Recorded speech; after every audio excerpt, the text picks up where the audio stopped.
Good day to you. It is I, Justin Hawkins. I stand before you. I am seated before you, a true and devout worshipper of David Lee Roth. I think he's one of my favourite vocalists of all time. Obviously, brilliant performer as well. You got it tough. I've seen the toughest around.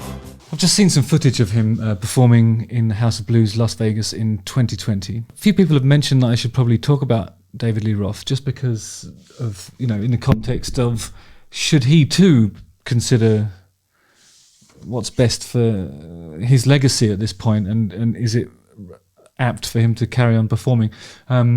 He's at an age now where the rigours of road life may have taken a toll on certain aspects of his performance, namely his voice, actually. But let's have a look at it, and I'll tell you what I think.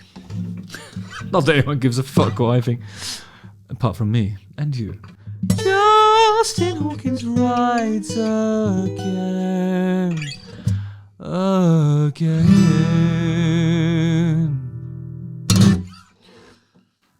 Right, so David Lee Roth, he's 67 years old, which is a hell of an age to be doing the stuff that he does. He was the lead singer of the rock band Van Halen across 3 stints, from 74 to 85, which I call the golden period, in 1996, and then again from 2006 to their disbandment in 2020 following the death of Eddie Van Halen from cancer. It's one of the saddest days of all. After more than 2 decades apart, David Lee Roth rejoined Van Halen in 2006, and that North American tour became their highest grossing in their history. So it was a really successful reformation.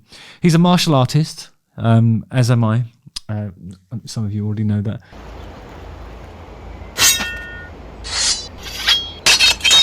Has been training in Kenjutsu. I've never actually heard of that. Since he was 12 years old. I was 12 once too. And he also practices Kempo. I used to practice something called Chinese Kempo, which is nearly the same, and Brazilian Jiu-Jitsu. My name is Justin, and has some of those. I think if you rearrange the letters of Jitsu, you get Justi, and then you're just one N away, which you can take from the end of Brazilian. It's all there. It's obvious what the links are. He announced during a phone call with the Las Vegas Review-Journal that he will retire in January 2022 after the last of his planned 5 concerts in Las Vegas. I think that plan has changed and he's going to carry on. Brilliant. Of course he should carry on. If you love doing something, just carry on.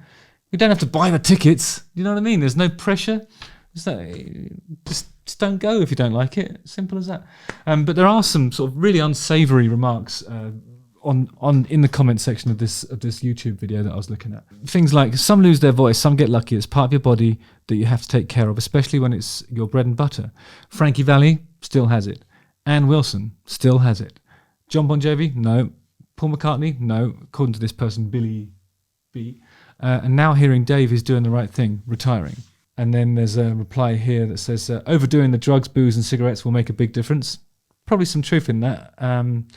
And then another person says, but he is still better than Bon Jovi, I think. That's a matter of opinion, really. He's saved by the background voices. So sad that he lost it all and lives on 80s performances like 35 to 40 years later. I don't think that is sad. I mean, it shows you how iconic those performances were. If they have that kind of longevity, that they can support an artist like David Lee Roth, who deserves to be supported. He changed music. This guy's an absolute fucking legend. And if he wants to tour, I'd go. I don't even need to watch this video. I know that he's a legend, and regardless of what this looks and sounds like, I would be very interested. I really would.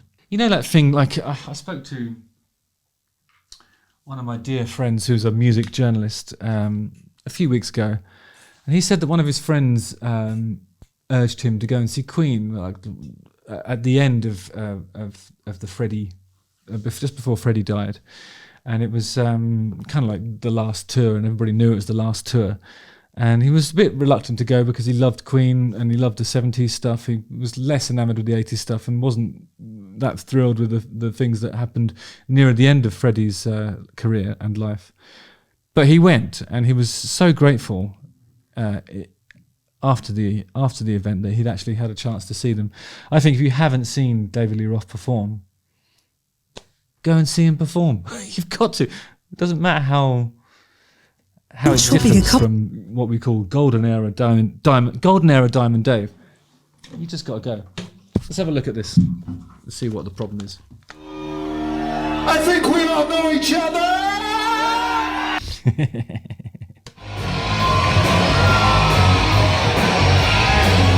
Okay, his band kicks ass. Girl, you really got me now. You got me so I don't know what I'm doing. Okay, so this is a Kinks cover anyway. So, you know, obviously they've been doing it for years. He's coming to this and he's probably not warmed up enough to really give it the full stink. And also, the thing about David Lee Roth's voice is there's a sort of, how do you call it? There's a sort of overtone in a certain part of his voice, which is probably caused by a polyp anyway, where he sort of screeches and then it plays a whistle note over the top of it. A big part of his range is probably due to something that's growing on his vocal cords and shouldn't be there, you know. That's what makes him such a distinctive vocalist. And I don't think he's ever been somebody that you would say, you know, you don't call him like a great singer in the same way that you would say Freddie Mercury, but he's a great performer. And what we're seeing here is a bloke really loving it, kicking ass. His band is tight as hell, doing a great cover version. And we all know this song. We can sing along, can't we? Can't we fill in the gaps and let him just be Diamond Dave? Which I think Diamond Dave is 75% performance, 25% singing. Always has been. He's the benchmark for the front man who knows how to front a band. He can still do that because he's Diamond Dave, and that's in his. It's his very raison d'être. D'être. Oh, how do you say that? D'être. Maybe you don't say anything at the end. D'être. Raison d'être. Raison d'être. I'm getting hung up again. Sing it now. She got me now. I don't know what I'm doing. I think the way this differs from the Bon Jovi thing is that I think Bon Jovi has always been like 50-50.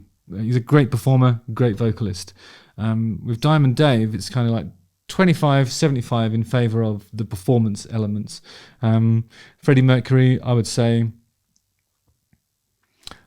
I think he's the guy that is a legit 50-50, but each of those 50s is worth 100 because he's so brilliant at both.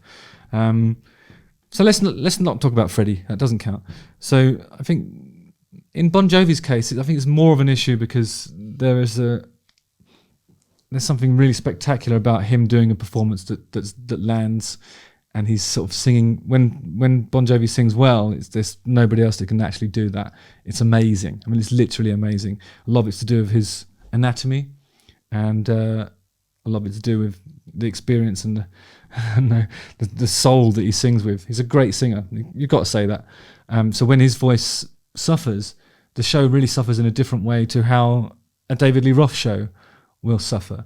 You know, if David Lee Roth isn't giving his best performance, there aren't songs like Living on a Prayer and songs that really involve like prolonged notes sung with real power. Like, you know, his set's totally different to Bon Jovi's, and I think he gets away with it because a lot of it is preening, prancing, doing kung fu stuff, batons, you know.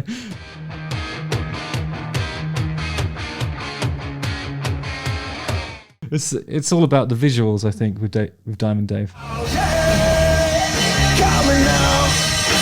I can't sleep at night when I'm You know, and when he hits the stuff, it sounds like nobody else. He's definitely still got something. He's still got something. There's no reason for people to tell a man that he needs to retire. Just don't buy a ticket. If you don't like it, just don't go. It's that simple. And it isn't about sort of preserving a man's legacy. He's doing like a review show in Las Vegas. What do you expect? You know, this is in no way, you know, what you'd consider to be a Van Halen lineup. It's just David Lee Roth and some expert musicians doing songs from the David Lee Roth and Van Halen oeuvre that includes a cover of the Kinks. You know, that's a night out in Vegas that's supposed to be a bit of fun. Where else are you going to get that sort of experience? You're not going to get it from a Coldplay review, are you? You're not going to get it from the Adele show. This is fucking Diamond Dave. If I had an opportunity to go and see Diamond Dave, I would take it. I would grasp it, both hands. I'd be at the front and I'd be singing along so loud that it wouldn't matter whether he's in tune or not because, you know, everybody around me will be doing the work for him. Yeah, that's the reality. Really got me. You really There's some pretty rough stuff in there. Please, don't ever let me be. I only wanna be by your side. Help me now. And he literally cries for help. Help me now! 'Cause what is more endearing than a man of his stature literally asking for help? So humbling, isn't it? It's like, this is inspirational in a way that I wasn't expecting it to be. You gotta love Diamond Dave. Said it before, I'll say it again. You gotta love Diamond Dave. I don't know what I'm chewing now. He made that sound like, I don't know what I'm chewing. I don't know what I'm chewing now. That's what happens, isn't it? You get to that age, you just don't know what you're chewing anymore. What am I talking about? That's 20 years from now. Oh God, if I make it that far. Wish me luck, everybody. Good to see you all. Yeah. Yeah, here he comes. That's it. Now he's going to address his people. Girl, you dang got me now. I can't sleep at night. Yeah, he's nearly got that. That yelp was up there, but not quite where you want him to be, really. But that was actually probably a cleaner note than he's ever sang in the at that point, at that level of, you know, that part of his range in the 80s. He would never have hit something that clean. It would have always been more overtoned than full tone. His voice has always been pretty fucked, you know. Now he's just old and his voice is fucked. But he's still awesome. And he's still smiling. He's just, this is a good time rock and roll show. What more could you ask for? I don't know what I'm doing now. Yeah, that woo had it. Maybe not the note before it, but the woo was brilliant. Really got me. He's in tune.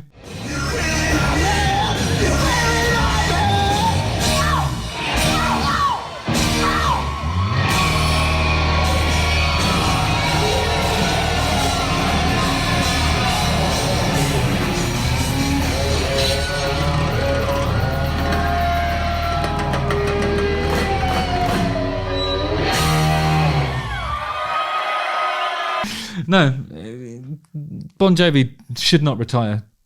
Diamond Dave Lee Roth should not retire.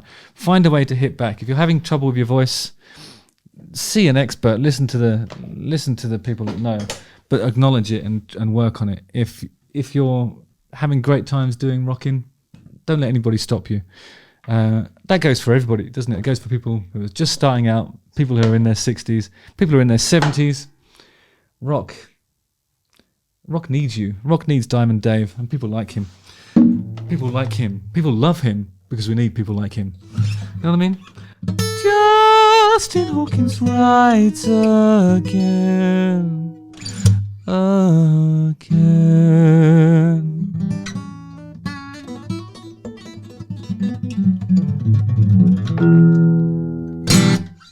Don't forget to like, subscribe, hit the bell for notifications, watch one of these two videos and keep coming back. Keep rocking, Dave. We love you. Nice one.